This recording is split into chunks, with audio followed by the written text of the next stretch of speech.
Quite an experience to live in fear, isn't it? That's what it is to be a slave. Roy Batty. From the movie Blade Runner, adapted from the novel Do Androids Dream of Electric Sheep? By Philip K. Dick. 0. The vibroalarm in Joss Bralin's watch pulsed gently against the skin of his right arm, just enough to nudge him awake from fitful sleep. Damn, the stimpack must have finally run out. I think I've only got 2 left, and the supply drop isn't due for 9 months. If the damn storms don't delay it.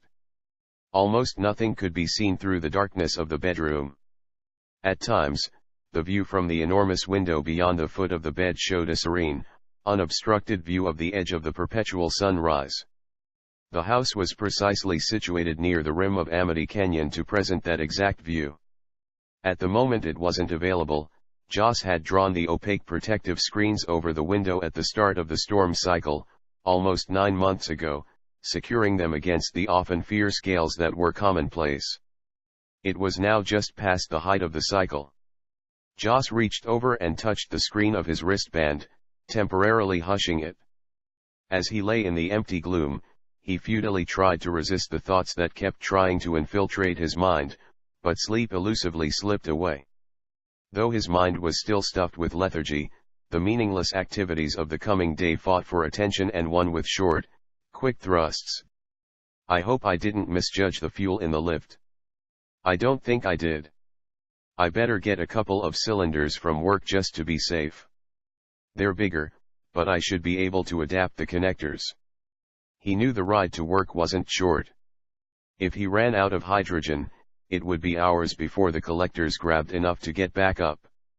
It would be just my luck to end up sitting in the middle of nowhere, he thought dourly. Running out of fuel wasn't the only issue on his mind. Knowing that today he'd be headed out to the sub-solar region, he'd have to spend time around the simulant work crew that did most of the heavy labor. He wouldn't really have to interact with them. His boss, Harry, would do most of that, but he hated being around them regardless. Trusting them to do even simple tasks could prove to be foolish. Also, Harry was usually an even-tempered guy, but he could be a real pain in the ass when he wanted to get things done. Joss was thinking about the kinds of samples they would need to take, and whether the lousy gas taps would need to be moved, when his alarm buzzed again. Vaguely angry, he threw back the coverlet, sat up, and put his feet on the floor. In another part of the room, Mira was lying on her pallet in the corner. She had just been dreaming of Stella when she sensed the vibrations from Mr. Bralin's wristband. She came awake instantly, adrenal glands just starting to pump and filling her with the urge to do something. Despite that pressure, she didn't move, because she knew better than to make any noise while the lights were off. Disturbing the peace of the house was very impolite. Worse, it was unacceptable. Mr. Bralin stirred, and the vibroalarm ceased. He must have muted it, she thought. Strange. Normally, he likes to get up right away. Mira silently prayed that it wasn't a sign that when he got up he would be sullen and brooding. Her bladder was insistent, but it wasn't yet an emergency. When he finally rises, I will hurry to the kitchen and get his breakfast around. After that, I should be allowed to use the facilities. She was again glad for her pallet and blanket. She had been doing well, and as a reward, Mr. Bralin had given her a few of her possessions back. The floor wasn't very cold, but the hard, textured plastic was very uncomfortable without them, making it difficult to get decent rest. If I can just stay focused on doing my chores well, maybe he will let me have my pillow back. Maybe I can even have some of my clothes, if I am extra good. She knew that was futile, though. One way or another, somehow, she would do something stupid, and Mr. Bralin would be forced to teach her a lesson. She would try to focus, but she knew the trouble would come regardless. The thought of screwing up turned over and over in her mind, and the fear wormed its way into her gut. I'm always making mistakes, damn it. It's no wonder I have to be corrected so often. But then she started feeling different. Relax, Mira, she thought. Get a hold of yourself. You haven't done anything wrong yet. Fear, guilt, and a twist of optimism were still working together to make her sweat when she sensed the alarm again. Mira held her breath for an eternal moment. Then she heard Mr. Braylon rise. Sitting on the edge of the bed, Braylon turned on the light on the low table next to the bed, creating a small pool of light around his feet and dimly illuminating the rest of the room. She scrambled to a respectful position on her knees with her hands clasped on her thighs. When he sensed her movement, he looked over at her and said, "Good morning, Mira." Carefully she said, "Good morning, Mr. Braylon." He got up. "Let's have a good day, shall we?" he said, as he walked into the bathroom. Mira rose, folded her blanket, rolled up her pallet, and put her things in her cabinet, hoping that the motions would take the chill off of her nakedness. "Did you sleep well, sir?" "Well enough, I suppose." "What are your wishes regarding breakfast, sir?" "Should Mira make you something?" she called out in what she hoped was a compliant voice. "I will take 2 meal supplements with me," he replied over the sounds of water sloshing around in the sink. In the kitchen she packed the food into a small satchel. Moving to stand just outside the bathroom, she could hear the patter of water hitting the glass shower door. "What about calf? You usually want that, sir." "Do you think you should try? I will show you one more time if needed. I don't think either one of us wants a repeat incident from the other day. The calf is too precious." Wanting to avoid unpleasant subjects, she considered and made her reply quickly. "Mira will be very careful, Mr. Braylon. She remembers how you showed her you wanted it made." She went into the kitchen and began to get things around. First, she got the kitchen scale out, then the ration canister of coarse, brown powder.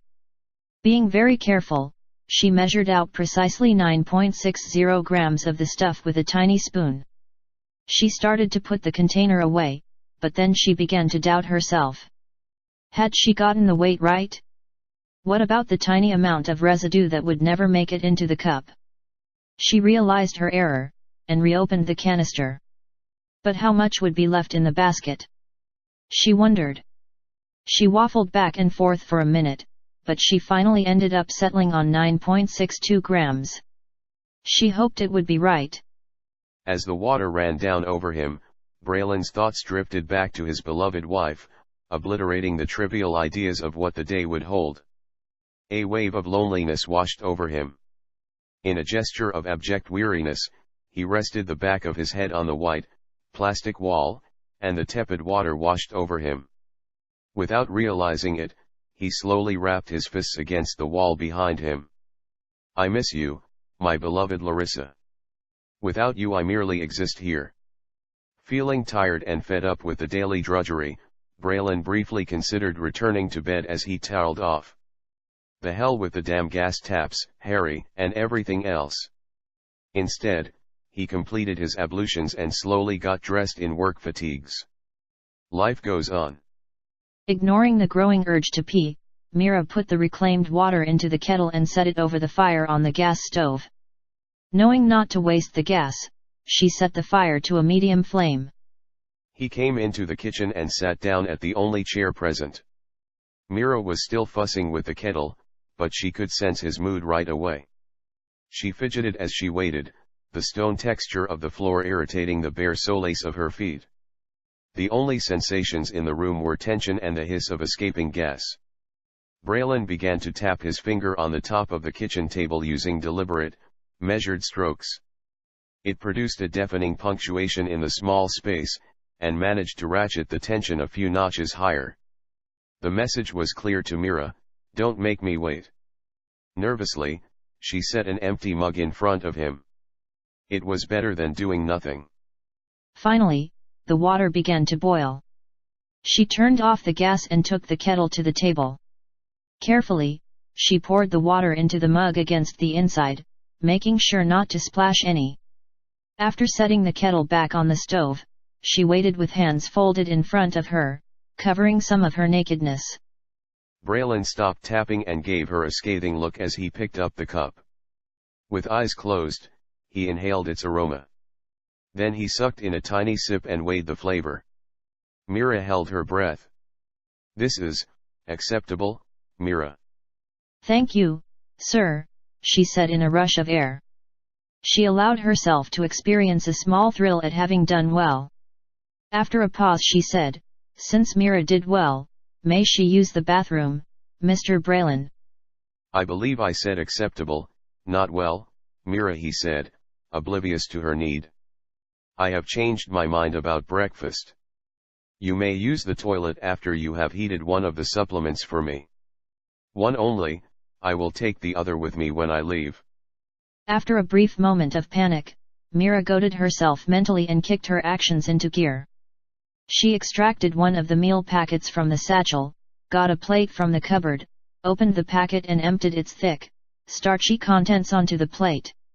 She knew that the stew smelled great when hot, but cold as it was it smelled a little nauseating. Wasting anything was never acceptable, so she scraped out every morsel with a knife. She put the plate in the warmer, set the timer to 65 seconds and the temperature to medium warm. Thankfully, the rations came fully cooked, only heating was required. As Mira waited on the timer, Braylon said, let's go over today's schedule. It is nearly 5:45 a.m. You may do as you wish until 6:15, eat, pee, whatever. After that, do the dishes and clean the kitchen before 8. I want my laundry done and the rest of place clean before 2. The timer on the food warmer issued 2 electronic tones. Careful to avoid touching the stew, Mira picked up the cool-to-the-touch platter by its rim. She turned and set it down in front of Mr. Braylon, then got him a fork from the utensil drawer. After 2 I want you to exercise for an hour. Aerobic exercises, I don't want you getting flabby. Between 3 and 4, disinfect the exerciser, then wash yourself clean, Mira. And remove all of your body hair. I want you clean and smooth as glass. Do you understand my wishes? Mira understands, sir, she said quietly. Good, my things must be well in order. Anything else is unacceptable, right? Yes, sir. Do you think Mira might be allowed to keep her hair on top? Okay, Mira, call it a treat. He held up the coffee mug to her. For the coffee. He picked up his fork, scooped up a bunch of the stew, and shoveled it into his mouth. He chewed a bit, slowed, and then put the fork down. He swallowed with a wince, as if he was trying to choke down raw sewage. He said, it's cold, Mira. The food. He paused, then continued quietly. The food you just put down here in front of me, is cold. How am I supposed to eat this? He pushed the plate away from himself. Shock shot through her. What just happened? Shit, I was doing so well. Her mind raced and her heart pounded. She had to say something into the awful silence that followed, offer some explanation. I'm so sorry, Mr. Braylon. I don't know how. From where he was sitting, Braylon backhanded Mira, hard enough to stagger her into the countertop by the sink, leaving the red imprint of his hand large on the side of her face.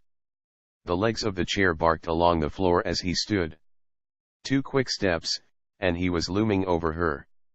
Mira nearly threw her hands up to protect her face, but doing that always made her punishments worse.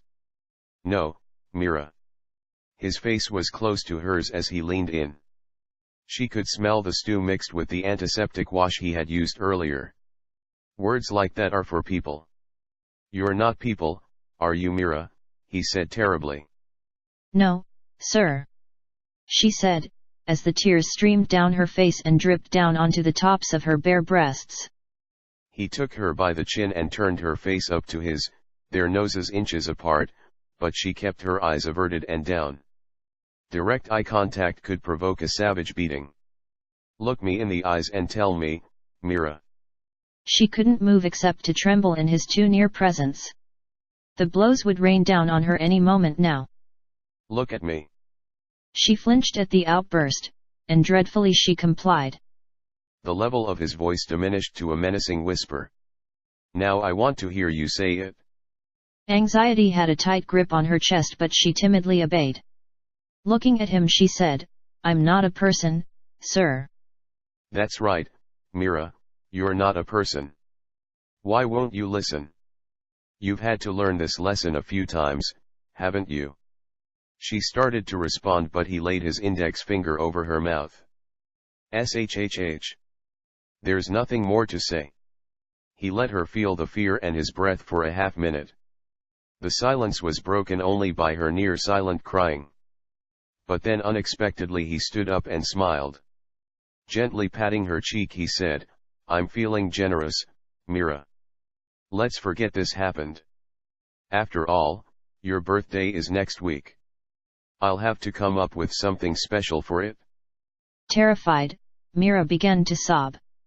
Then her bladder muscles gave way, and she urinated down her legs. Braylon took a step back and whispered, "Now look what you have done."